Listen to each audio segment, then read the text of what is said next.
ठीक है। तो आज हम लोग देखते हैं हाइब्रिडाइजेशन को कैलकुलेट करने का कुछ शॉर्ट ट्रिक्स या फिर कुछ सिंपल मेथड्स। ठीक है, तो फर्स्ट मेथड इसमें क्या बोलता है, इसमें हम लोग सबसे पहले एक टर्म कैलकुलेट करते हैं जिसको हम लोग नाम x से डिनोट करते हैं और इसको हम लोग नाम देते हैं स्टेरिक फैक्टर। इसको हम लोग किस नाम से जानते हैं? Steric factor. और इसका जो वैल्यू होता है, इसका जो फॉर्मूला होता है वो होता है half v plus m minus c plus a। ठीक है, देखते हैं जैसे किसी भी मॉलिक्यूल्स का अगर आपको हाइब्रिडाइजेशन अगर निकालना है तो सबसे पहले आप उसका स्टेरिक फैक्टर कैलकुलेट कीजिए। अगर आप उसका स्टेरिक फैक्टर कैलकुलेट करेंगे तो उसका फॉर्मूला होता है half v plus m minus c plus a। ठीक है, अब हम लोग देखते हैं कि इसमें ये टर्मिनोलॉजी क्या है। v क्या होता है? v होता है valency electron of central atom. ठीक है, मतलब उस मॉलिक्यूल्स का जो भी सेंट्रल एटम होगा उसका v क्या रिप्रेजेंट करता है? उसका वैलेंस इलेक्ट्रॉन। यहां तक सही है? ठीक है। अच्छा, m क्या रिप्रेजेंट करता है? m क्या रिप्रेजेंट करता है? Number of monovalent atom in the molecule. ठीक है, जैसे मोनोवेलेंट एटम बोलने का मतलब क्या है कि जिसको एक इलेक्ट्रॉन चाहिए उसके ऑक्टेट या डुप्लेट को पुलाने के लिए। जैसे मान के चलो H क्या एक मोनोवेलेंट एटम है। फ्लोरीन, क्लोरीन, ब्रोमीन और आयोडीन, ये सारे कैसे हैं? आपको मोनोवेलेंट एटम। जबकि अगर आप ले लो ऑक्सीजन, सल्फर, ये सब आपके कैसे हैं? ये सब आपके डाइवेलेंट एटम। ये कैसे हैं? Divalent atom. ठीक है, तो ये समझ में आ गया। अच्छा, यहां पे C क्या रिप्रेजेंट कर रहा है? C रिप्रेजेंट करता है चार्ज ऑन मॉलिक्यूल्स। और वो कैसा चार्ज? वो चार्ज आपको केटाइनिक चार्ज। वो कैसा चार्ज है? केटाइनिक। और ऑब्वियस है A क्या रिप्रेजेंट कर रहा है? ये रिप्रेजेंट कर रहा है चार्ज ऑन मॉलिक्यूल्स। और ऑब्वियस है ये चार्ज कौन सा होगा आपको? Anionic charge. ठीक है, और इन सब बेसिस पे आप हाइब्रिडाइजेशन निकाल सकते हो किसी का। अच्छा, यहां पे एक चीज मैं सबसे पहले आपको डिस्कस कर लूं कि अगर आपको किसी मॉलिक्यूल्स का स्टेरिक फैक्टर अगर आपको 2 आया, मींस उसका हाइब्रिडाइजेशन क्या होगा? आपको sp। अगर किसी मॉलिक्यूल्स का x आपको अगर 3 आया स्टेरिक फैक्टर, तो इसका मतलब उसका हाइब्रिडाइजेशन होगा sp2। अगर x का वैल्यू 4 आया तो यानी उसका हाइब्रिडाइजेशन क्या हो जाएगा? sp3। x इक्वल टू 5 अगर हो गया तो उसका हाइब्रिडाइजेशन क्या हो जाएगा? sp3d। और x इक्वल टू अगर 6 हो गया तो उसका हाइब्रिडाइजेशन हो जाएगा sp3d2। और x अगर आपको 7 हो गया तो उसका हाइब्रिडाइजेशन क्या हो जाएगा? sp3d3 and so on. इसी तरह से आप कैलकुलेट कर सकते हो। ठीक है, तो हम लोग जल्दी से अब फॉर्मूला देख लिए, इसमें टर्मिनोलॉजी क्या होता है ये देख लिए। जल्दी से हम लोग अब इसको प्रोसीड करते हैं।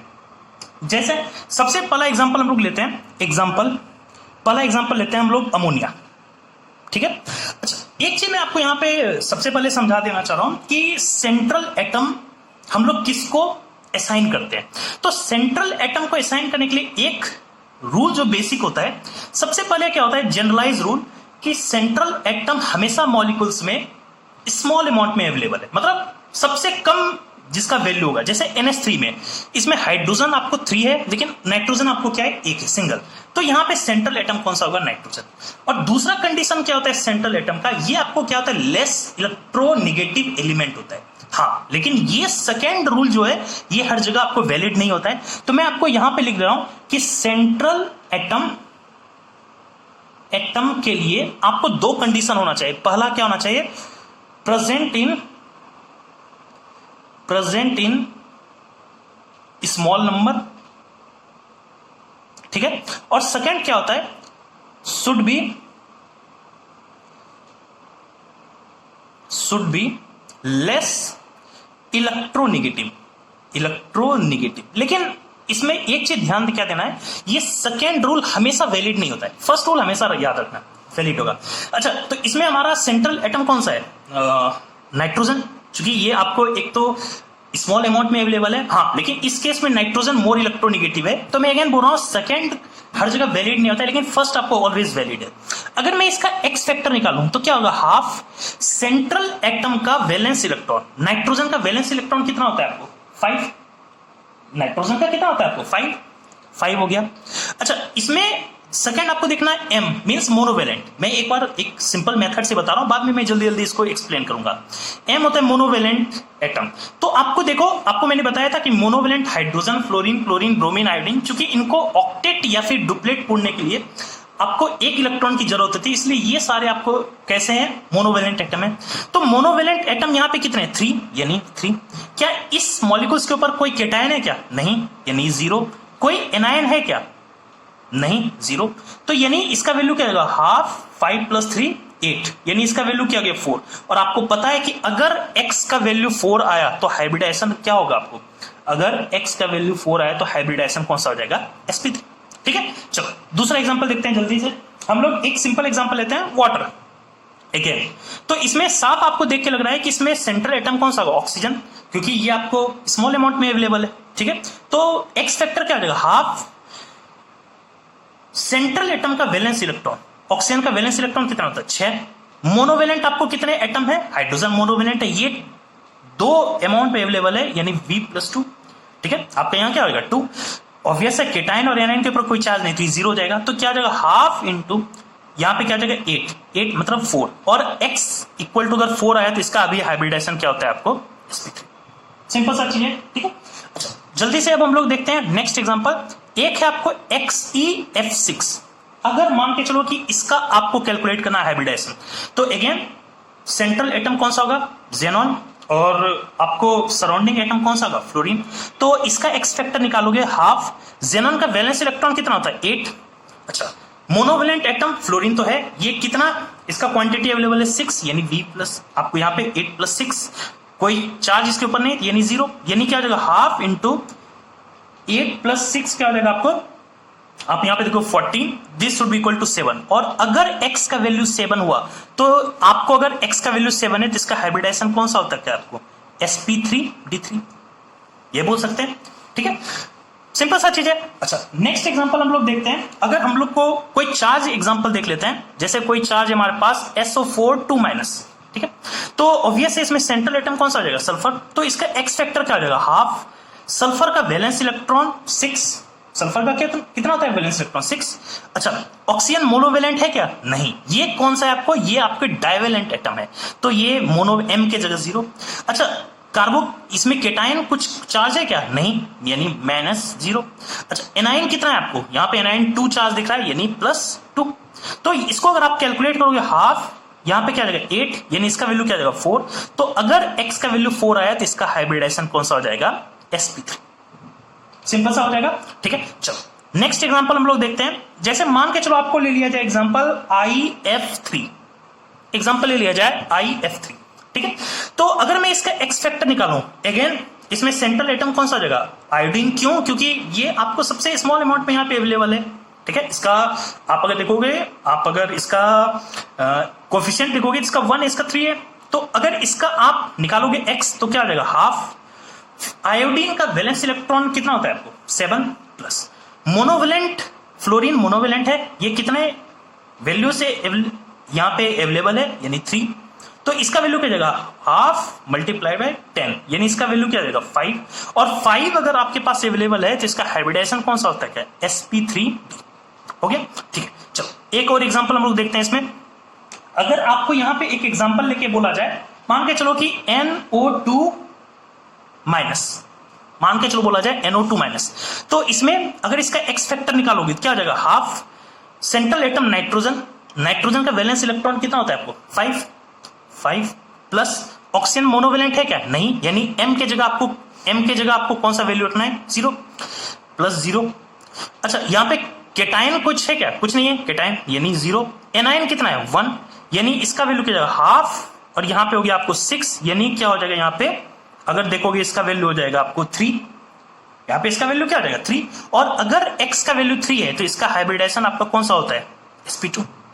ठीक है, तो ये हमारे कुछ सिंपल मेथड्स हैं जिसके बेसिस पे हम लोग हाइब्रिडाइजेशन को कैलकुलेट करते हैं। ठीक है, अच्छा एक और लास्ट एग्जांपल हम लोग देख लेते हैं। अगर मान के चलो आपको बोला जाए NH4+, छोड़ो एग्जांपल, ये तो सिंपल सा हो जाएगा। मान के चलो आपको बोला जाए XeOF4, ये मान के चलो एक एग्जांपल आपको बोला गया। ठीक है, तो इसमें ऑब्वियस है कि आपको सेंट्रल एटम इसमें कौन सा हो जाएगा, जेनॉन, तो इसका एक्स फैक्टर क्या हो जाएगा, हाफ। जेनॉन का वैलेंस इलेक्ट्रॉन कितना होता है, 8। मोनोवेलेंट एटम कौन सा है इसमें, फ्लोरीन। फ्लोरीन का यहां पे क्या आ जाएगा वैल्यू 4। ऑक्सीजन तो मोनोवेलेंट हो ही नहीं सकता। केटाइन एनाइन कुछ है क्या, कुछ नहीं, यानी इसका वैल्यू हो जाएगा 8 + 4 12 डिवाइडेड बाई 2 यानी 6। और अगर x का वैल्यू 6 होता है तो उसका हाइब्रिडाइजेशन आपका कौन सा हो सकता है, sp3d2। यहां तक सही है। तो इस बेसिस पे आप कोई भी हाइब्रिडाइजेशन कैलकुलेट कर सकते हो बेस्ड ऑन दिस मेथड। तो ये हमारा एक फर्स्ट मेथड होता है जिसके बेसिस पे हम लोग हाइब्रिडाइजेशन को कैलकुलेट करते हैं। यहां तक सही है, ठीक है। अब जल्दी से हम लोग एक सेकेंड मेथड यहां पे देखते हैं, ठीक है। अब हम लोग यहां पे सेकेंड मेथड देखते हैं कि क्या होता है इसका हाइब्रिडाइजेशन को कैलकुलेट करने का मेथड 2, ठीक है। देखो यहां पे क्या होता है, इस केस में आपको कैलकुलेट करना था कोई भी मॉलिक्यूल्स, अगर किसी भी मॉलिक्यूल्स का आपको यहां पे कैलकुलेट करना होता है टोटल वैलेंस इलेक्ट्रॉन। बात समझ सही है, ठीक है। कोई भी मॉलिक्यूल्स, जैसे मान के चलो मैं आपको लिया एग्जांपल NH3, तो NH3 का टोटल वैलेंस इलेक्ट्रॉन कितना हो जाएगा, एक तो नाइट्रोजन, नाइट्रोजन का वैलेंस इलेक्ट्रॉन कितना होता है 5, हाइड्रोजन का वैलेंस इलेक्ट्रॉन 1 है यानी 3, यानी यहां पे टोटल वैलेंस इलेक्ट्रॉन कितना हो गया 8। सही है, यहां तक सही। तो आपको इसमें सबसे पहले क्या देखना है कि इस मेथड में किसी भी मॉलिक्यूल का सबसे पहले आपको टोटल वैलेंस इलेक्ट्रॉन आपको कैलकुलेट करना है। जैसे मान के चलो वाटर लिए H2O, हाइड्रोजन का वैलेंस इलेक्ट्रॉन 2 हो जाएगा 1 × 2, और ऑक्सीजन का वैलेंस इलेक्ट्रॉन कितना है 6, यानी टोटल यहां पे कितना वैलेंस इलेक्ट्रॉन हो गया 8। तो आपको सबसे पहले क्या करना है, जिस भी मॉलिक्यूल्स का हाइब्रिडाइजेशन निकालना है आप उसका total valence electron first of all calculate कर लो, ठीक है। अच्छा, यहां पे अब दो केस राइज होते हैं कि अगर आपका वैलेंस इलेक्ट्रॉन या तो 8 या फिर 8 से लेस देन हुआ तो ये पहला केस होता है, और अगर आपको वैलेंस इलेक्ट्रॉन ग्रेटर देन 8 हुआ तो ये हमारा दूसरा केस होता है।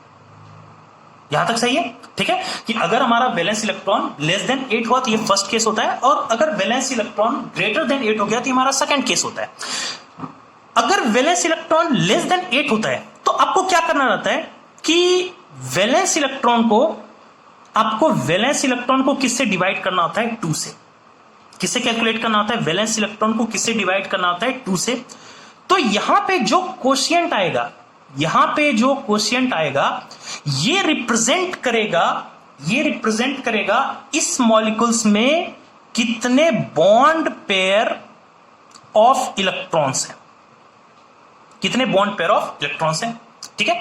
अच्छा, अगर यहां पे इस केस में देखो वैलेंस इलेक्ट्रॉन अगर 8 से ज्यादा हुआ तो इसमें क्या करना होता है, इसमें हम लोग को वैलेंस इलेक्ट्रॉन जो टोटल हम लोग कैलकुलेट किए उसको हमको किससे डिवाइड करना होता है 8 से, ठीक है। जितने भी वैलेंस इलेक्ट्रॉन आए उसको आप, अगर उसका वैलेंस इलेक्ट्रॉन 8 से ज्यादा होगा तो उसको आप किससे डिवाइड करोगे 8 से।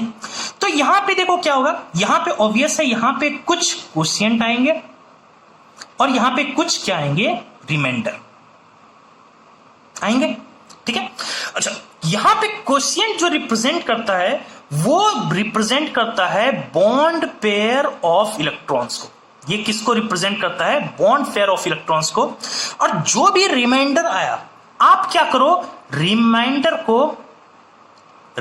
को डिवाइड किससे कर दो 2 से, और यहां पे जो वैल्यू आएगा ये किसको रिप्रेजेंट करेगा, लोन पेयर ऑफ इलेक्ट्रॉन्स को। बड़ा सरल सी है, सिर्फ आप एक बार देखो, अभी आप देख रहे हो तो इसलिए आपको हो सकता है डिफिकल्ट लगे, अदरवाइज है बहुत सिंपल सी, ठीक है। तो इस बेसिस पे हम लोग क्या करते हैं, हम लोग इसका हाइब्रिडाइजेशन कैलकुलेट करते हैं। कैसे, आपको इसमें क्या करना होता है कि टोटल नंबर ऑफ किसको कैलकुलेट काउंट करना होता है, bond pair of electrons plus lone pair of electron. और अगर ये दोनों को कैलकुलेट करके ऐड करोगे तो जो वैल्यू देगा वही आपको हाइब्रिडाइजेशन होगा। मान के चलो कि अगर इन दोनों का सम आपको 2 आया तो हाइब्रिडाइजेशन हो जाएगा sp, अगर इन दोनों का सम आपको 3 आया तो हाइब्रिडाइजेशन हो जाएगा आपको sp2, अगर इन दोनों का सम आपको 4 आया तो हाइब्रिडाइजेशन क्या हो जाएगा sp3 एंड सो ऑन। चल सकते हैं यहां तक, ठीक है, इसमें तो कोई दिक्कत ही नहीं होना चाहिए, ठीक है। अब यहां पे देखो, जैसे मान के चलो एग्जांपल अब हम लोग सॉल्व करना शुरू करते हैं। तो अगर आप यहां पे देखोगे, अगर मैं अमोनिया का हाइब्रिडाइजेशन निकालना शुरू करूं तो इसमें टोटल वैलेंस इलेक्ट्रॉन कितने 8, तो ये हमारे फर्स्ट कैटेगरी के अंदर आता है। आया, तो हम लोग क्या करेंगे, कि इसको हम लोग डिवाइड किससे करेंगे, 2 से, 2 से डिवाइड कर दिए तो ऑब्वियस है ये 4 टाइम्स डिवाइड होगा और ये आपको 0 हो जाएंगे। तो ये जो क्वोशिएंट आया ये किसको रिप्रेजेंट किया, बॉन्ड पेयर को। रिमाइंडर कुछ है क्या, 0। तो इसका मतलब यहां पे लोन पेयर कितने हैं आपके, 0। तो अगर आप इस केस में देखोगे तो बॉन्ड पेयर 4 है, लोन पेयर 0 है, तो यहां पे दोनों का टोटल सम आपको कितना हो गया, 4। और अगर इन दोनों का सम 4 होता है तो इसका हाइब्रिडाइजेशन आपको कौन सा हो जाएगा, sp3। सिंपल सा चीज है, कोई बहुत इसमें डिफिकल्ट चीज नहीं है, ठीक है। तो इस मेथड से आप ये कैलकुलेट कर सकते हो। जैसे एक एग्जांपल, और हम लोग एक एग्जांपल देखते हैं। जैसे फॉर एग्जांपल मैं ले रहा हूं SF6, मैं एग्जांपल ले रहा हूं SF6, ठीक है। अच्छा, इसमें टोटल वैलेंस इलेक्ट्रॉन कितने होंगे, देखो सल्फर का आपका वैलेंस इलेक्ट्रॉन कितना होता है, 6। फ्लोरीन का वैलेंस इलेक्ट्रॉन 7 होता है, लेकिन आपको चूंकि यहाँ पे 6 फ्लोरीन है, 7 मल्टीप्लाइड बाय 6 हो जाएगा, तो टोटल वैलेंस इलेक्ट्रॉन कितना हो जाएगा, 42 प्लस 6 48 हो जाएगा। अच्छा, टोटल वैलेंस इलेक्ट्रॉन क्या 8 से बड़ा है, बिल्कुल बड़ा है, ये तो आपका 48 है। तो हम लोग क्या करेंगे कि हम लोग इन जो भी वैलेंस इलेक्ट्रॉन आएगा उसको मैं किससे डिवाइड करूंगा, 8 से। तो यहां से हमारा क्या आएगा, क्वोशिएंट और रिमाइंडर आएगा। क्वोशिएंट हमारे देते हैं बॉन्ड पेयर ऑफ इलेक्ट्रॉन, और जो रिमाइंडर होता है उसको अगर आप 2 से डिवाइड कर दोगे तो ये क्या दे देगा आपको, लोन पेयर ऑफ इलेक्ट्रॉन्स। यही हमारा प्रोसेस होता है। तो अब देखो, अगर हम लोग इसको 8 से डिवाइड देना शुरू करें 48 को, तो ये देखो 6 टाइम्स में कैंसल आउट हो जा रहा है, ये हो रहा है आपको 0। तो ये किसको रिप्रेजेंट करेगा, बॉन्ड पेयर, और ये किसको रिप्रेजेंट करेगा, लोन पेयर। तो बॉन्ड पेयर और लोन पेयर का यहां पे सम कितना हो रहा है, 6 प्लस 0 6। और अगर यहां पे अगर दोनों का सम 6 हुआ तो ये किसको रिप्रेजेंट करेगा, sp3d2 को। ये किसको रिप्रेजेंट करेगा, sp3d2 को। क्यों, क्योंकि देखो 5 है तो यानी sp3d, 6 है यानी sp3d2, 7 है यानी sp3d3। इस तरह से कर सकते हैं। तो ये हमारा एक एग्जांपल है, ठीक है। चलो नेक्स्ट एक एग्जांपल हम लोग देखते हैं। मान के चलो आपके पास IF7 है, ठीक है, IF7। तो इसका टोटल वैलेंस इलेक्ट्रॉन इस मॉलिक्यूल्स का कितना होगा, आयोडीन का वैलेंस इलेक्ट्रॉन कितना होता है आपको, अगर देखोगे 7। फ्लोरीन का भी 7 होता है, लेकिन 7 फ्लोरीन है तो 7 मल्टीप्लाइड बाय 7 हो जाएगा।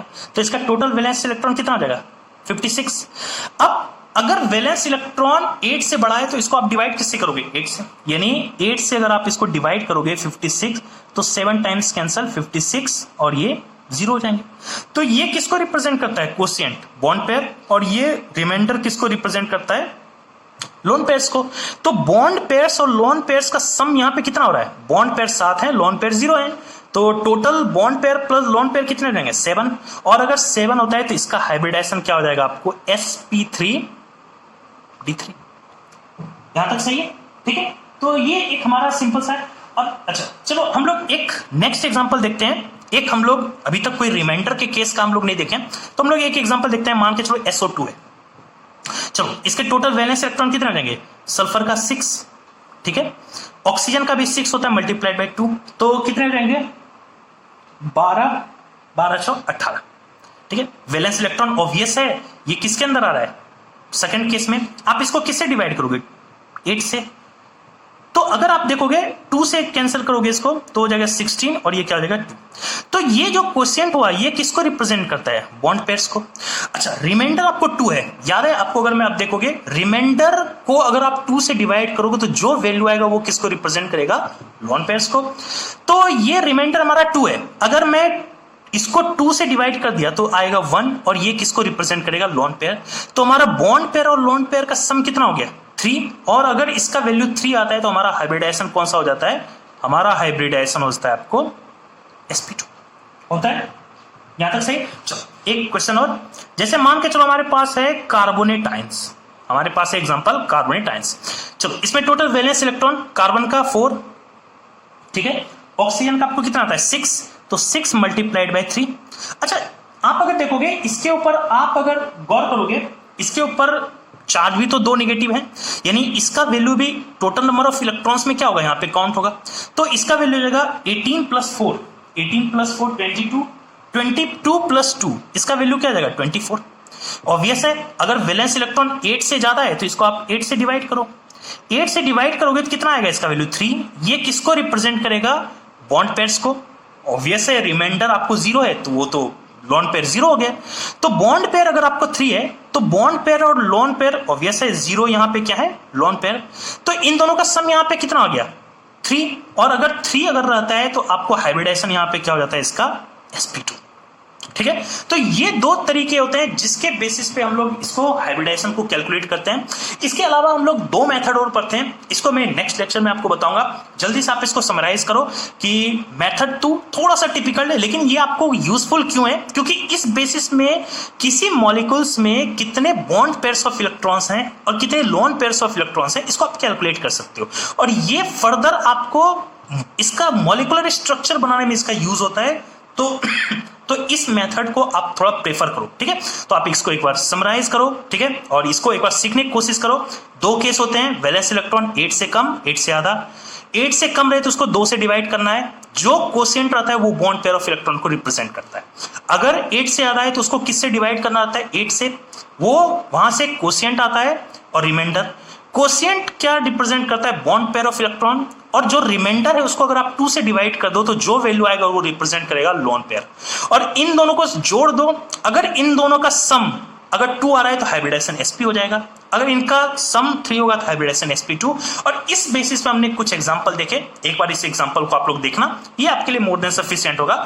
अगला नेक्स्ट 2 मेथड जो इसमें और पढ़ने हैं कैलकुलेशन ऑफ हाइब्रिडाइजेशन, इसको हम लोग नेक्स्ट लेक्चर में लाएंगे। ठीक है, तो यहां तक आप लोग देखो, थैंक यू।